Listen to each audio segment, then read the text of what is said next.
हाय दोस्तों, कैसे हो आप सब लोग। Good morning. आज दिन की शुरुआत हुई थी पार्सल से। एक्चुअली ये पार्सल्स बहुत दिनों से पेंडिंग थे। वीक में आए थे तो मुझे ओपन करने का मौका ही नहीं मिला। तो मैंने सोचा इस वीकेंड अब सबसे पहले ये काम लेते हैं। वैसे ये सारी काम की चीज़ें थी मेरी, इसलिए मैंने ये अलग अलग वेबसाइट से मंगाए थे, जो जैसे मिल गए उस टाइम पे डिलीवर हो गए थे। और मेरा ना ये रेंटेड अपार्टमेंट है, और ओनर ने कहा था कि वॉल्स पे ज़्यादा कुछ करना नहीं है, इसलिए मैंने ये स्टिकिंग के हुक्स मंगा लिए थे। ये बहुत हैंडी है, हम किसी भी डोर्स को या फिर किचन में भी लगा सकते हैं। ये मुझे काफ़ी अच्छे लगे तो ये मैंने मंगवा लिए थे। और ये है अब नेक्स्ट पार्सल। तो इस पार्सल का मैं बहुत दिनों से वेट कर रही थी, जब से मैंने व्लॉगिंग स्टार्ट किया है। तो मुझे इसकी बहुत ज़रूरत थी। ये मैंने माइक्रोफोन माइक मंगवाया है अमेज़ॉन से। मुझे इसकी क्वालिटी और रिव्यूज़ अच्छे लगे और फीचर्स भी अच्छे लगे। ये देखिए,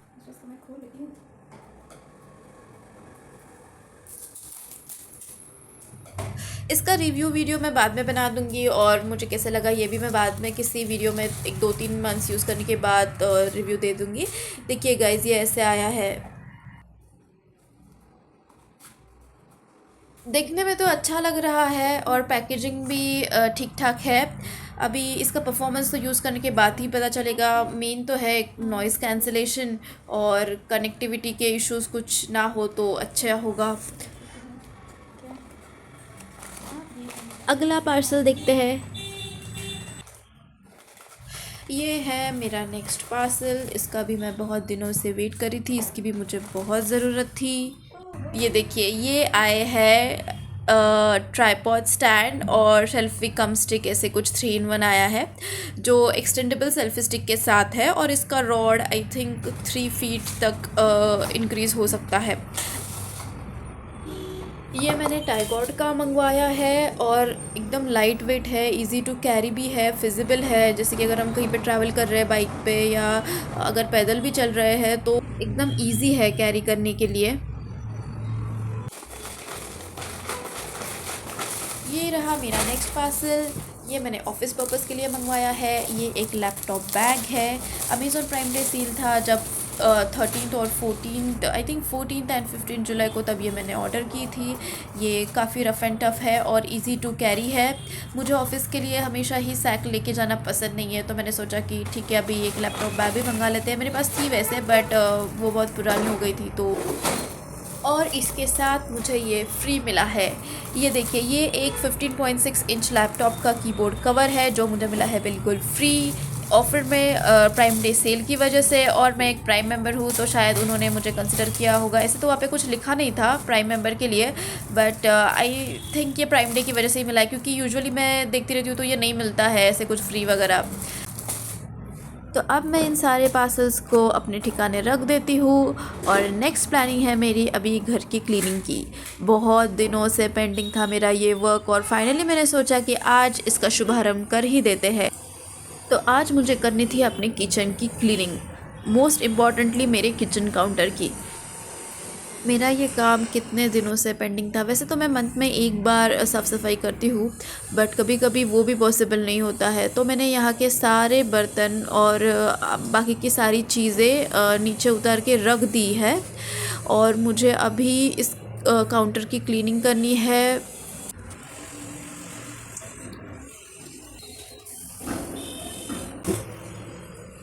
यहाँ पे मैं यूज़ कर रही हूँ all in one surface cleaner, जो मैंने ऑनलाइन ही मंगाया था, और जो दावा करता है कि आपके सारे ज़िद्दी दाग टाइल्स के ऊपर से, या फिर कोई भी हार्ड सरफेस के ऊपर जो रहता है, वो इजीली रिमूव करते हैं। तो मैंने ये 2-3 बार ही यूज़ किया और मुझे एवरेज रिज़ल्ट मिला है। इतने को ज़िद्दी दाग निकालने का इनका जो दावा है, ये पता नहीं कितना सही है, बट अगर नॉर्मल रहेगा कि साफ हो जाए, तो ये अच्छा वर्क कर रहा है ऐसे मुझे लगता है। इसलिए मैंने ये 1-2 प्रोडक्ट्स मंगा के रखे हैं, जो मुझे काफ़ी अच्छा रिज़ल्ट दे रहे हैं। हर रोज़ कुकिंग के बाद अगर हम डे टू डे क्लीनिंग कर रहे हो ना, तो ज़्यादा अनक्लीन नहीं होता है और साफ़ करने में भी इजी होता है। यूजुअली जब सुबह करते हैं तो टाइम मिलता है, बट रात को कुकिंग के बाद टाइम निकलना थोड़ा मुश्किल हो जाता है। एक तो लॉग आउट होता है 8 o'clock को या फिर कभी कभी 8:30, और उसके बाद कुकिंग और उसके बाद फिर क्लीनिंग, तो इतना पॉसिबल नहीं होता है कभी कभी। बट फिर भी जब भी पॉसिबल हो तब मैं प्रेफर करती हूँ कि उस दिन की साफ़ सफाई हो जाए, एटलीस्ट गैस और किचन काउंटर की। तो फिर वीकेंड्स में या फिर जब हम ऐसे साफ़ सफाई करते हैं तो ज़्यादा टाइम नहीं जाता है और क्लीनिंग में भी ज़्यादा दिक्कत नहीं होती है।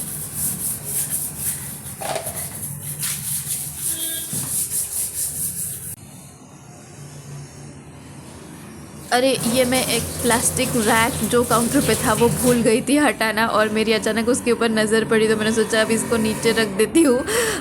ये काफ़ी भारी था वैसे, मैंने सोचा इसके ऊपर की एक एक चीज़ अगर हटाने बैठूंगी तो और टाइम लगेगा, तो पूरा रैक ही उठा के रख दिया मैंने नीचे।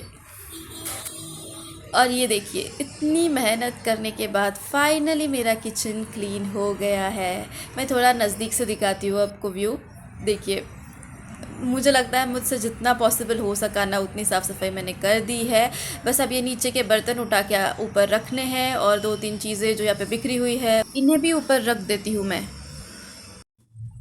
किचन का ऐसे होता है ना कि अगर आप सुबह क्लीन करते हो और दोपहर का खाना बनाने लग जाते हो तो फिर वापस से क्लीन करते बैठना पड़ता है। तो मुझे नहीं लगता ये कब तक टिकेगा, पर चलो, हो तो गया है एटलीस्ट। हमारा किचन बहुत ही कॉम्पैक्ट है वैसे, ज़्यादा बड़ा नहीं है। तो यहाँ पे सारी चीज़ें मुझे काउंटर पे ही रखनी पड़ती है। शेल्फ़ में मैंने थोड़ी बहुत चीज़ें रख दी है, बट जो डेली यूज़ की रहती है वो यहाँ मैं काउंटर पे रख देती हूँ। देखिए गाइस, ये है मेरा फाइनल लुक साफ़ सुथरे किचन का। इतने घंटे बिताने के बाद, आई थिंक ज़्यादा नहीं बट 1-2 घंटे तो गए होंगे, 2 घंटे, हाँ 2 घंटे से मैं क्लीन कर रही थी। फाइनली मेरा सारा क्लीनिंग हो गया है। किचन का क्लीनिंग होने के बाद मुझे करनी थी लिविंग रूम की साफ़ सफाई, तो मैं उसी में लग गई। यहाँ पे बहुत सारा सामान था बिखरा हुआ, मुझे सब कुछ उठाना पड़ा और बहुत सारी चीज़ें बिखरी हुई भी थी, तो मुझे ये क्लीन करते करते बहुत वक्त लग गया। वीकेंड की ये क्लीनिंग की चेकलिस्ट ख़त्म होने के बाद हमें जाना था बाहर, और शाम होने को आई थी, तो मैंने सोचा कि चलो अब जल्दी से निपटा के रेडी हो जाते हैं। और मैं अपने हस्बैंड के साथ आज कहीं बाहर जाने वाली थी, जो पहले से ही हमारा प्री प्लान था। ज़्यादा दूर नहीं वैसे, पास में ही जाने वाले थे। तो गाइज़, अब मैं जल्दी से रेडी हो जाती हूँ। तो हम कहाँ जा रहे हैं ये जानने के लिए आपको मेरा नेक्स्ट व्लॉग देखना पड़ेगा, जो मैं बहुत जल्दी पोस्ट करने वाली हूँ। तो आज के लिए बस इतना ही। Thank you, bye bye, stay connected.